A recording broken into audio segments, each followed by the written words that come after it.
السلام علیکم۔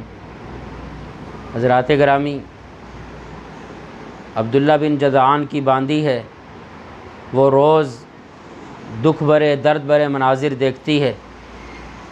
ایک روز تو اس نے اتنا درد بھرا منظر دیکھا کہ رونے لگی اور بڑبڑانے لگی کہ کاش مجھ میں مردوں کی سی طاقت ہوتی، میں مرد ہوتی تو میں اس ظلم کا بدلہ ضرور لیتی۔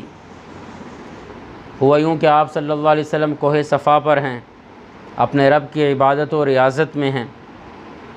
ابو جہل نے دیکھا کہ اکیلے ہیں تو اس کو اظہار ثانی کا موقع مل گیا اور آ کر کہنے لگا کہ اے محمد، ہمارے بتوں کو برا بھلا کہنا چھوڑ دے۔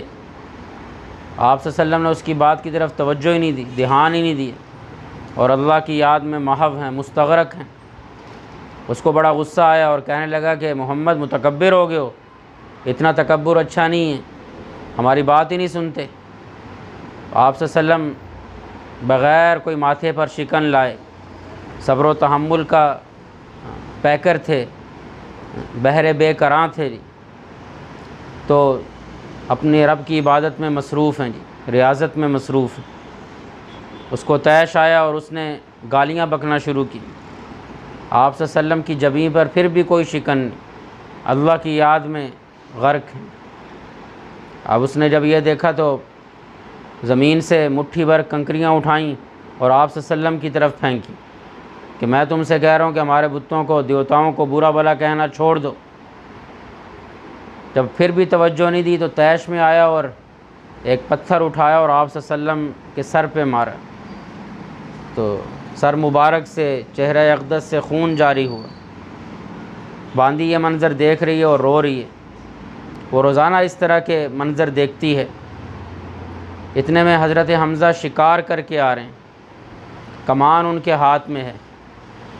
ان سے کہنے لگی باندی کہ تمہارا بھتیجا یتیم ہے، اس وجہ سے اس کا کوئی والی نہیں ہے، مددگار نہیں ہے، کوئی آسرا دینے والا نہیں ہے، کوئی مدد کرنے والا نہیں ہے۔ باندی کی آواز میں ایسا درد تھا کہ حضرت حمزہ رک گئے اور پوچھنے لگے کیا ہوا؟ تو کہنے لگی کہ آج پھر ابو جہل نے ظلم کی انتہا کر دی، غیظ اور غضب کی انتہا کر دی، شیطانیت کی انتہا کر دی۔ حضرت حمزہ نے سنا تو گھر نہیں گئے، سیدھا حرم کعبہ میں گئے۔ پتہ تھا کہ مردود وہیں بیٹھا ہوگا، وہ رؤسائے مکہ کے ساتھ بیٹھا ہے، خوش گپیوں میں مصروف ہے۔ حضرت حمزہ کی چال میں تیزی ہے، ماتھے پر شکن ہے، چہرے اور آنکھوں میں بلا کا غیظ اور غضب ہے۔ اس نے دیکھا تو پریشان ہو گیا۔ حضرت حمزہ نے کہا کہ تو نے میرے بھتیجے کو لاوارث سمجھ رکھا ہے، بے آسرا سمجھ رکھا ہے۔ تو ابو جہل نے اپنی چال چلی کہ وہ ہمارے بتوں کو برا کہتے ہیں۔ حضرت حمزہ بھی چونکہ مسلمان نہیں ہوئے تھے تو سوچا یہ کہوں گا تو ان کا غصہ ٹھنڈا ہو جائے گا۔ حضرت حمزہ نے فرمایا وہ بات تیری ٹھیک ہے، لیکن تو نے ہاتھ کیوں اٹھایا، مارا کیوں؟ وہ کہنے لگا کہ آپ کا بھتیجا ہمارے بتوں کو برا بھلا کہتا تھا، آپ بھی اسے روکیں ورنہ۔ جب ورنہ کہا تو حضرت حمزہ کو غصہ آیا اور کمان جو تھی ہاتھ میں وہی اس کے سر پہ ماری اور سر پھاڑ دی۔ باقی رؤساء میں سے کسی کی ہمت نہیں تھی کہ اٹھ سکے، کیوں؟ جانتے تھے کہ پہلوان ہیں، شاہ سوار ہیں، گھڑ سوار ہیں، بہادر ہیں، شجاع ہیں۔ اور حضرت حمزہ وہاں سے جب واپس آنے لگے تو کہنے لگے کہ اشہد ان لا الہ الا اللہ و اشہد ان محمد الرسول، یاد رکھو میں بھی انہی کا ہی کلمہ پڑھتا ہوں، انہی کے دین پر لبیک کہتا ہوں، اپنا سر تسلیم خم کرتا ہوں۔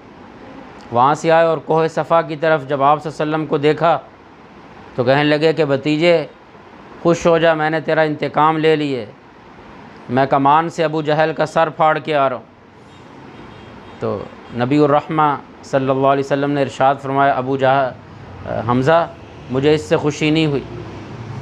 پوچھا کہ آپ کو کس سے خوشی ہوگی بھتیجے؟ تو فرمایا کہ تو بھی مسلمان ہو جائے، دین حق کو قبول کر لے، اس سے مجھے خوشی ہوگی۔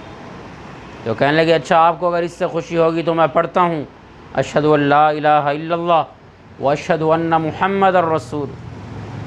یہ پڑھا اور اسلام قبول کیا تو آپ صلی اللہ علیہ وسلم نے مبارکباد دی، بڑے خوش ہوئے اور اللہ سے دعا کی کہ اللہ میرے چچا کو، حضرت حمزہ کو اس پر ثابت قدم رکھ۔ سبحان اللہ۔